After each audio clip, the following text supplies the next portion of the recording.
महाराष्ट्राच्या राजकारणामध्ये एक मोठी चर्चा आगामी विधानसभेची चालू आहे आणि विधानसभेचं वारं महाराष्ट्रात सगळीकडे पसरलेलं आहे। त्यामध्ये महायुतीचं सरकार येणार की महायुतीचं सरकार राहणार या देखील प्रश्न निर्माण होतोय।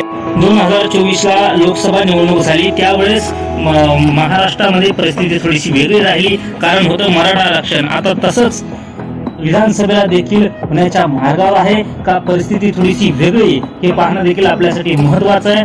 आणि त्यानंतर तर 4 दिवसा अगोदर G24 चॅनलने महा AI सर्वे केला। तो सर्वे देखील आपण सखोल अभ्यासाच्या आणि 100% लोकांनी कशाला पसंती केलेली आहे ते देखील पाहणार आहोत। आणि त्याचबरोबर महाराष्ट्राचे भावी मुख्यमंत्री 2024 ला महाराष्ट्राच्या सरकारच्या खुर्चीवर कोण बसतं हे देखील पाहणं महत्त्वाचं आहे।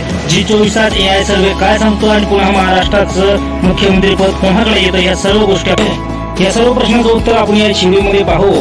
त्यापर्यंत व्हिडिओ शेवटपर्यंत व्हिडिओ आवडला तर लाईक करा, शेअर करा आणि मित्रांनो सबस्क्राईब करायला विसरू नका। G24 तास यांचं AI सर्वे आलेला आहे, त्यामध्ये एकूण 16 प्रश्नाचा महाराष्ट्रासाठी विधानसभा निवडणूक गाजवणार आहे।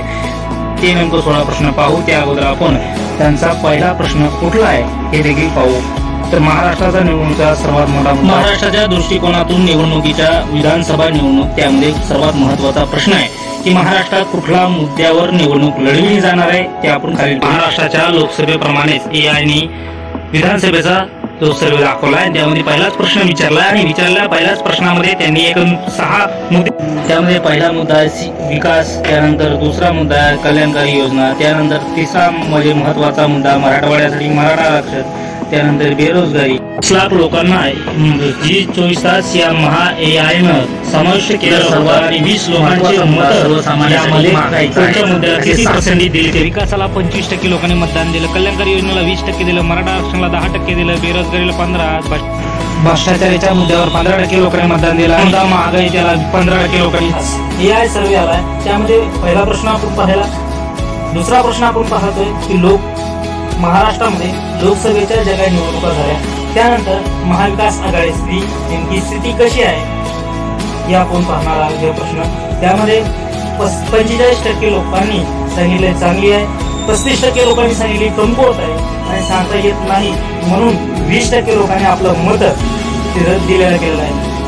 G24 तासचा महाराष्ट्रात आगामी विधानसभेसाठी 3 प्रश्न जे काही महत्वाचे आहेत ते 3 प्रश्न आपण पाहिलेले आहेत आणि त्यावर अनेक आपल्या पक्षाच्या नेत्यानं त्यांचं मत काय आहे हे दर्शवलेलं आहे, ते मत आपण पाहू। तर काही जण म्हणतात की मराठा आरक्षण म्हणजे आरक्षणावर निवडणूक लढविली जात नाही, काही जण म्हणतात की विकास आणि कल्याणकारी योजना ह्या 45% आहे, त्या 45% मध्येच निवडणूक लढविली जाते। तर काही जण म्हणतात महागाई, बेरोजगार आणि भ्रष्टाचारी त्याच्यावर सुद्धा महाराष्ट्राची आगामी विधानसभा निवडणूक या मुद्द्यावर देखील महाराष्ट्राची आगामी निवडणूक लढविली जाण्याची शक्यता आहे।